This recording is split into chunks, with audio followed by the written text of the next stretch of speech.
Listo, profe, ya, ahora sí. Bien. Entonces les decía que lo único que tenía que hacer para poder... Listo, profe. ya la vemos, ¿no?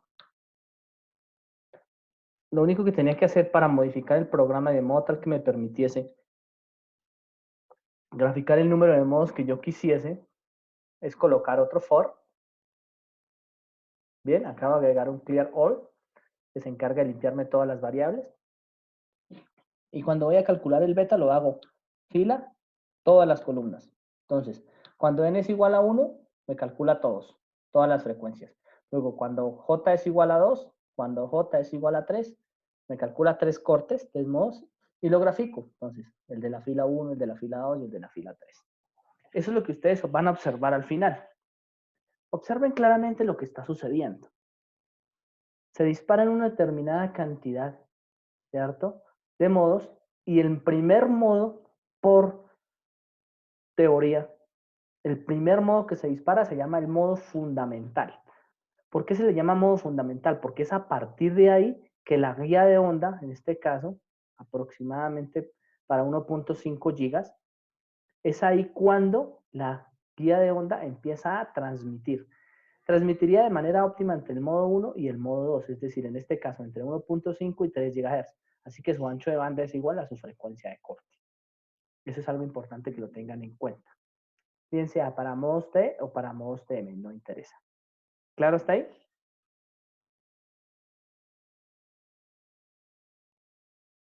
Señores. Sí, señor. Sí, señor. Bien, Sí, señor, perfecto. profe. Pues básicamente lo que ustedes tienen que hacer en la práctica número 2 es precisamente eso. Entonces, en la práctica número 2 a ustedes se les solicita calcular los diagramas de Burgin, se les solicita calcular el diagrama de potencia, creo que también se lo piden, y el cálculo de los campos. Entonces, ¿qué ocurre con los campos eléctricos y magnéticos? Cuando ustedes van a calcular un campo eléctrico o un campo magnético, no tienen otra forma sino calcularlo por direcciones. Por ejemplo, solo pueden, voy a colocar aquí las anotaciones porque esto es parte de la práctica, ¿no? Solo pueden calcular el modo E de X, E de Y, E de Z, dependiendo si es transversal magnético o transversal eléctrico. Si es transversal eléctrico, pues E de Z es 0, ¿no? H de X, H de Y, H de Z. ¿Ven? Para el modo transversal eléctrico. Ya dieron unas fórmulas que nosotros encontramos. ¿Ven? Para el modo transversal magnético solo pueden calcular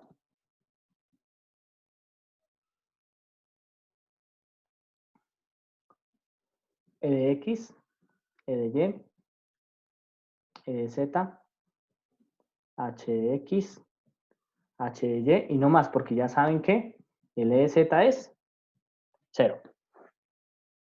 Una vez calculen esos valores, cuando ustedes relacionan E de X y E de Y, recuerden que la onda es plana. ¿Qué quiere decir que la onda es plana? Que nosotros vamos a hacer gráficas o fotografías como si fuesen viajando en el eje Z. Entonces, con los dos del campo eléctrico en X y Y, van a utilizar la función Quiver, ¿bien? Que es una función que se encarga de calcular la velocidad de un vector. Es decir, compara el campo de X con el campo de Y y grafica una flecha por cada uno de los puntos. Eso es lo que hace la flecha Quiver. Por ejemplo, supongan que E de X va a ser igual a un vector. Le voy a colocar aquí valores. 6. ¿Listo? Observen los valores. ¿Listo? Y voy a colocarle que E de Y es 0. Son 6 valores. Entonces,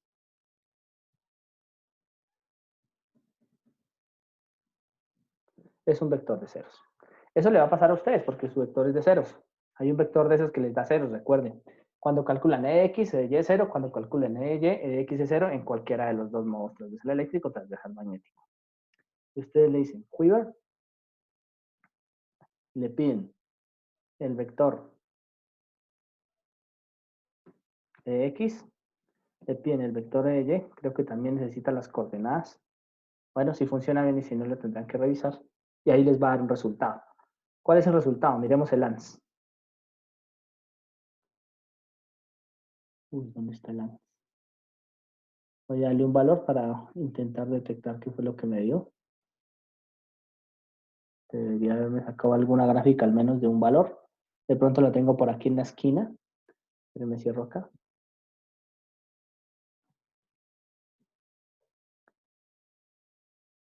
Obsérvelo. ¿Sí lo ven? Lo que me está diciendo es, en cada uno de ellos me está comparando la magnitud del vector X con la magnitud del vector Y. Y me grafica una flecha, básicamente. ¿Listo? En función de lógicamente, la magnitud y la raíz cuadrada de X más de Y, por eso cada uno de ellos cada vez es más grande. ¿Listo? Y se van desplazando una posición a una posición. Si ustedes invierten Y con X, ella automáticamente es una función que ya está hecha, obsérvenla. Les da la función de las flechas. Ahí lo tenía al revés entonces. Si Quiver grafican ustedes, miren lo que hizo en el vector número 1, que es la primera posición. Me dijo, ahí, E de X vale 1. O sea, la altura es 1. Lo voy a colocar en el valor número 1 con una flecha, cuya magnitud es raíz cuadrada de 1 al cuadrado. La otra es la raíz de 2, raíz de 3, raíz de 4, donde arranca la flecha, ¿no? Ahí a veces no están exactos. Si ustedes intentan curvarlo, voy a colocar una función al azar. X igual a... Voy a colocar funciones al azar, ¿vale? Rand. Y voy a colocar 100 valores. O 10 por 10. Y me saco una serie de valores. ¿Listo? Y voy a colocar que Y va a ser igual a 2 por Rand, o sea, el doble de grandes. También de 10 por 10. Esto, y me saco unos valores. Y le vuelvo a decir que Quiver X e Y. ¿Lo observan? Esos son los famosos vectores que nosotros graficamos. Lógico, aquí es aleatorio. Cuando ustedes grafiquen este tipo de vectores o hagan incluso un mapa de color con este tipo de funciones, pues van a obtener automáticamente el cálculo del campo eléctrico versus el campo magnético. Cuando ustedes quieran, bueno, ese puede ser el campo eléctrico, por ejemplo, si ustedes lo quieren en un color, y pueden calcular el campo magnético y van a ver que cada vez que salga una flecha de esas, lo que van a encontrar es perpendicularidad automática.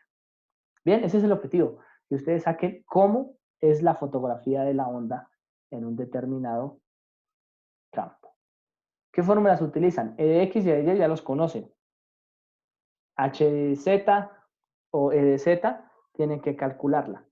También la conocen porque ya lo hicimos en clase.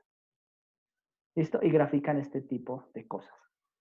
Importante, las dimensiones que ustedes utilicen para poder calcular estos campos eléctricos pues tienen que ser las dimensiones de la guía de onda en particular. Bien, hasta ahí. ¿Alguna duda, pregunta? No, pero... Bueno, No, pero... entonces los invito a que voy a estar conectado y ustedes, por favor, empiecen a trabajar y me van preguntando directamente a través de la plataforma Zoom. ¿Bien hasta ahí? Profe, o sea que en conclusión, o sea, debemos hacer la aplicación, dices. Sí, señor, un aplicativo que me saque todos esos gráficos. De hecho, la práctica creo que está ahí en el ABA. Yo la dejé. Es la práctica número 2, que dice guía de onda de placas paralelas. Por favor, revísenla. Ahí está. Tienen que calcular también la impedancia. Pero lo más difícil es calcular el beta. De ahí para adelante es muy sencillo. Revísenla, por favor, y me van diciendo. ¿Listo? Vale, voy a dejar de grabar para que ya quede el video. Y las dudas las vamos resolviendo uno a uno.